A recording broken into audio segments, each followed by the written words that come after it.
started writing songs because that's what my brother did. And ever since I can remember, I just wanted to be like him, until he started doing things that made me uncomfortable, like hitchhiking out to Cali, then train hopping back home. But he wrote songs of his adventures, and they were inspiring, so I recorded them on my phone so they would always be with me. But I lost them when I got mad and threw my phone off a cliff. His songs were few of many that I lost when I did this. So when he gave me his guitar, I taught myself to play his songs, hoping one day at a show he would ask me to play along. I learned by playing all his songs, as well as Gary, Acro, and James. And after all these years, I guess I just wanted to say thanks.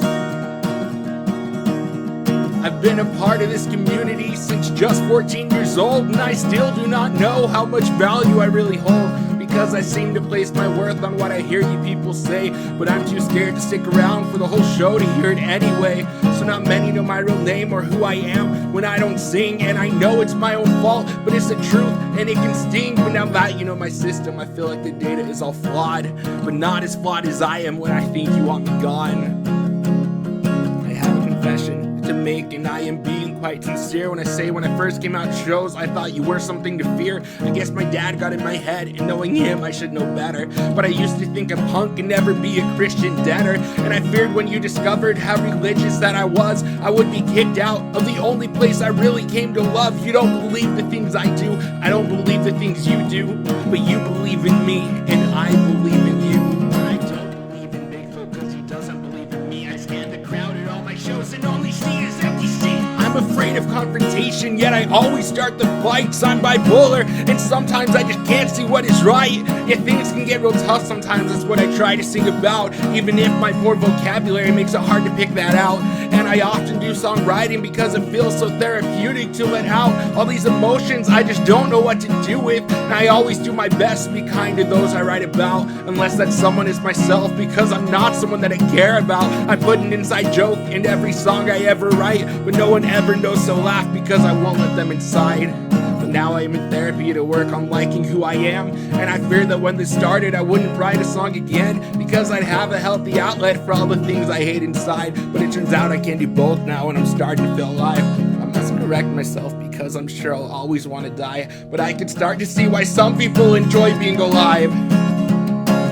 I was asked once why I talk so much about depression. Why, if I want to help people, do I just keep screaming at them? And I swear I have an answer, but it's quite hard to explain, I guess because I have so many friends with chemically imbalanced brains, and they feel lonely or hopeless or undesired, or just scared that they are the only ones with these emotions that randomly seem to flare like they are looking at the world while locked inside a little cage. And I just want them to understand that I have often felt the same, and I have many friends who try their best to understand our pain when we are hurting, but they've never had a problem with their brains. And because it is so painful when the good friends get it wrong, we just stay silent. So I try to explain all that in a song and try again and again and try again and then again, because emotions are so difficult to explain to our friends. But I also sing songs about depression, about rage, about social anxieties and suicidal states, because I have to keep reminding myself that being alive is right, and that there are some things and people that make all this worth the fight.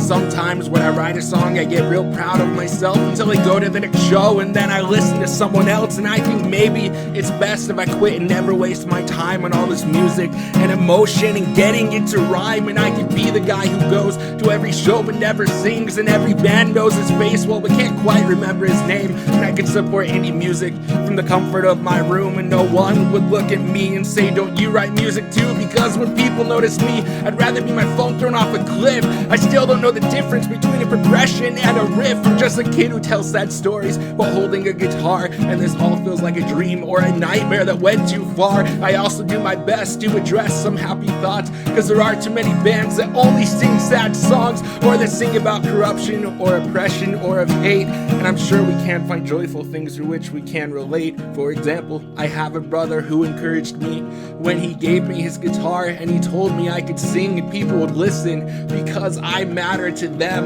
and I will always fight the stage fright to feel that love again. And I had a friend whose talent was far superior say, I want you on my show because I have somebody who needs to hear you. You may struggle with your voice or getting the guitar the way you want it, but you can show emotion in ways that anyone could feel it. And I didn't know for a long time if my music had any value, but a friend called me recently saying there's something I should tell you. You see, I left my house intending this night to be my last, and I got out my iPod and I put it on full blast, and I heard you sing. No, more than that, cause it wasn't in the music, I felt you sing about hope and recovering. I knew I could still do this. My friend is out there somewhere, still traveling these states, and I write music cause I know somehow, somewhere, someone will relate.